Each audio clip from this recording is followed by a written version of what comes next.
کچھ ملک کی سیاست کا جہاں اپوزیشن میں ہی اپوزیشن چل رہی ہے. پی ڈی ایم کی قیادت نے پیپلز پارٹی اور اے این پی کے بغیر ہی اپنی احتجاجی مہم کو آگے بڑھانے کا فیصلہ کر لیا ہے. بالکل جی، اور خود وزیر اعظم عمران خان نے بھی گزشتہ روز اس خدشے کا اظہار کیا تھا کہ دوبارہ حکومت کے خلاف مہم شروع کر رہے ہیں اور بجٹ اجلاس میں پریشانیاں بڑھانے کی کوشش کریں. کیا کہنا تھا وزیر اعظم عمران خان صاحب کا، آپ کو سنواتے ہیں. اگر ان کا مقصد قوم کے لیے ہو، اب تک جتنی مشکل حالات سے قوم گزری ہے ہمارے 2 سالوں میں، اور اب تک ہماری گورنمنٹ گرا چکے ہوتے ہیں، لیکن ان کا مقصد ذات پہ ہے. یہ ہمیں چاہ رہے ہیں کہ بلیک میل کر کے وہ کرپشن کے کیسز ختم کرو. 30 سال سے جن کی شکلیں دیکھ رہے ہیں، سائیکلوں پہ تھے، لینڈ کروزر پہ آ گئے ہیں، سمجھ نہیں رہے تھے کہ یہ حکومت نکل سکے گی معاشی کرائسس سے. اب یہ پھر کوشش کریں گے کچھ، مجھے پورا شک ہے یہ ابھی بجٹ میں بھی کوشش کریں گے، لیکن یہ کسی صورت جیتے گے نہیں. قوم جانتی ہے یہ کیا کوشش کر رہے ہیں. پھر سے ان کو چاہیے، ان کی جو 5 انگلیاں گھی میں تھیں جو کھاتے جا رہے تھے، یہ پھر سے وہ چاہتے ہیں.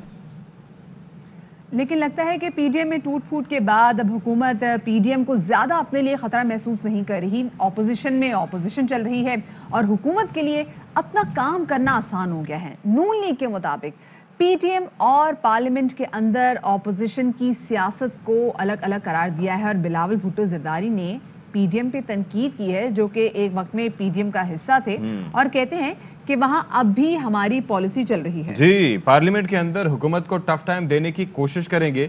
انہوں نے پی ڈی ایم کے سربراہ اجلاس کو کنفیوژن قرار دے دیا. کیا کہا ذرا آپ بھی دیکھیے.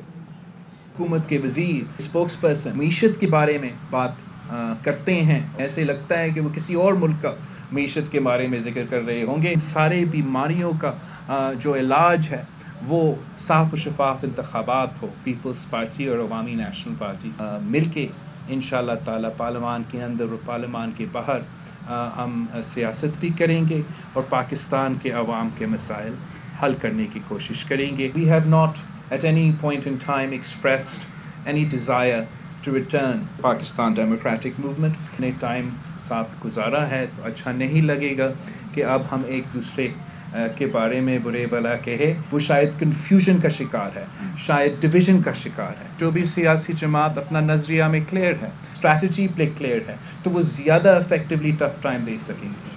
اور 2 روز قبل پی ڈی ایم کی قیادت نے اپنے نئے احتجاج کا اعلان بھی کیا، لیکن اس میں مستعفی ہونے کی کوئی تاریخ نہیں دی گئی. مولانا فضل الرحمان نے صرف جلسوں کے انعقاد کا ہی اعلان کیا. ملک میں بڑے احتجاجی جلسوں اور عوام سے رابطے کا نظام بھی بنا لیا ہے. 4 جولائی کو سوات میں، 29 جولائی کو کراچی میں، 14 اگست کو اسلام آباد میں عظیم الشان مظاہرہ ہوگا. اور اسی حوالے سے مزید بات کرنے کے لیے ہمارے ساتھ موجود ہیں وزیر مملکت برائے اطلاعات فاروق حبیب صاحب. ان کو شامل گفتگو کریں گے. فاروق صاحب، بہت شکریہ آپ کا کہ آپ نے باخبر سویرا کو وقت دیا. یہ کہیے گا کہ پہلے جب پی ڈی ایم اپنی تحریک کو لے کے کافی زیادہ سرگرم تھی تو حکومت کی جانب سے کہا جاتا تھا کہ بھائی مطلب جہاں ہم اچھے کام کرنے کے لیے جا رہے ہیں تو یہ ہمارے آڑے آ جاتی ہے. اب تو پی ڈی ایم میں خود ہم دیکھ رہے ہیں کہ پھوٹ پڑ چکی ہوئی ہے اور پاکستان پیپلز پارٹی کب سے علیحدہ بھی ہوگی ہے. تو حکومت کے لیے تو کافی زیادہ آسانی ہوگی. آپ لوگوں کے لیے تو کوئی تھریٹ نہیں ہوگی. پی ڈی ایم پارلیمنٹ بن چکی ہے اور ایک پی ڈی ایم جلسہ جلوس بن چکی ہے. اور آج تو جو ہے وہ آپس میں ایک دوسرے کو، بلاول نے کہا ہمارے رستے جدا ہیں، ہم اس پی ڈی ایم کو نہیں مانتے. تو یہ پی ڈی ایم کا لڑائی جھگڑا تو یہ چلتا رہے گا، کیونکہ ان کا ذاتی مفاد ہے، ان کا عوام کا مفاد تو ہے نہیں. یہ تو این آر او کے لیے اپنے اپنے کیسز ختم کروانے کے لیے کام کر رہے ہیں. یہ کام اپنا کرتے رہیں گے، لیکن جو حکومت کی ترجیحات ہیں، حکومت کی ترجیحات میں عوام کو ڈلیور کرنا ہے. ہمارا فوکس یہ ہے کہ ہم نے ملک کی اکانومی کو ٹھیک کرنا ہے. آپ نے دیکھا کہ پچھلے 3 سال میں ہم نے 3.25 سال میں حکومت کے دور میں ہم نے اکانومی پہ کافی کام کیا.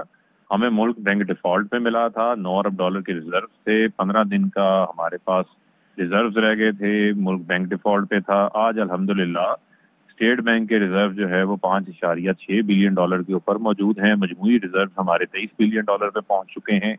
اور اگر ہم اپنی ایکسپورٹس کو اور جو ہماری ترسیلات زر ہے ان کو اگر ہم شامل کر لیں اور 1 ارب ڈالر ہم فوراً روشن ڈیجیٹل اکاؤنٹس کا شامل کر لیں تو یہ تخمینہ ہے کہ سال کی اینڈ پہ ریکارڈ انفلوز ڈالرز کے پاکستان میں آئیں گے، جو کہ انشاءاللہ 55 بلین ڈالر ہوں گے. اتنے ڈالر کبھی ایک سال میں تاریخ میں پاکستان کے اندر نہیں آئے. اچھا فاروق صاحب، پہلے تو اپوزیشن یکجا تھی، اب یہ ہے کہ پیپلز پارٹی نکل چکی ہے جس کا اسمبلی میں اچھا خاصا سٹیک ہے، ANP نہیں ہے، اور ان کے بغیر ہی احتجاجی مہم شروع کر دی گئی ہے PDM کی جانب سے.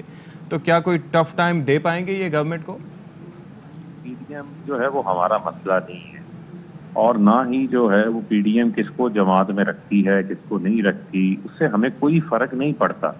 معاملہ یہ ہے کہ ان کے جو ایشوز تو یہ ہیں کہ یہ تو ایک دوسرے کو سلیکٹڈ کہہ رہے ہیں، یہ تو ایک دوسرے کے ساتھ لڑ رہے ہیں، جھگڑ رہے ہیں، تو ان کا عوام کے ساتھ تو دور دور تک کوئی تعلق ہی نہیں ہے، اور عوامی مسائل کے ساتھ بھی ان کا کوئی تعلق نہیں ہے. پیپلز پارٹی اور ANP جو ہے وہ الگ اپنی 1.5 انچ کی مسجد بنا کے بیٹھے ہوئے ہیں، یہ اپنی 4 انچ کی الگ سے دیوار بنا کے بیٹھے ہوئے ہیں. تو یہ کرتے ہیں جو یہ کرنا ہے. مجھے آپ یہ بتائیں نا کہ یہ جو ان کے معاملات ہیں، ان معاملات سے ہمیں کوئی فرق نہیں پڑتا، یہ جو کرنا چاہتے ہیں کریں. لیکن ایک چیز یہ ہے کہ جب بھی ملک کے اندر ہماری معیشت بڑھتی آگے اور ملک ترقی کرنے لگتا ہے، یہ جلسے جلوسوں کی باتیں کرنا شروع کر دیتے ہیں. مجھے جیسے آپ یہ ملک بتائیں ترقی کہ کرنے ایسی لگتا ہے باتوں اور جو اپوزیشن ہے، جو PDM ہے، وہ جلسے جلوسوں کی باتیں کرنا شروع کر دیتی ہے. جی فاروق حبیب صاحب ہمارے ساتھ موجود